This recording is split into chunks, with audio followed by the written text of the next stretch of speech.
So nakipag-partner ako kay SariPay para makatulong ako sa aking customer at the same time kahit sa aking pangsarili ay makatulong din. Madadagdagan po ang kanilang mga customers dahil ang SariPay po mismo ang naghahanap ng mga customers niya sa bawat bayan. Sila po ang nag-aalok ng dagdag na puhunan para sa mga sari-sari store owners.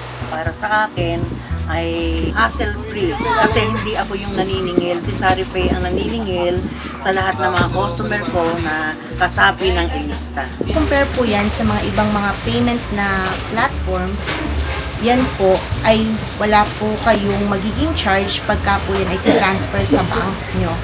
Imbis po mag-charge kayo, kikita pa kayo. Ako si Ate Baby De Dios, may-ari ng De Dios Grocery na dito sa Laur Nueva Ecija. Ako po si Che Pascual ng Abul Pascual Store dito sa bayan ng Aliaga, Nueva Ecija. Sa mga katulad ko na wholesaler, tayo na sa SariPay. Nadadagdagan na ikita natin, nakakatulong pa tayo sa customer natin. Hindi naman natin iniintindi na tayo hindi mababayaran. Sagot tayo ni SariPay.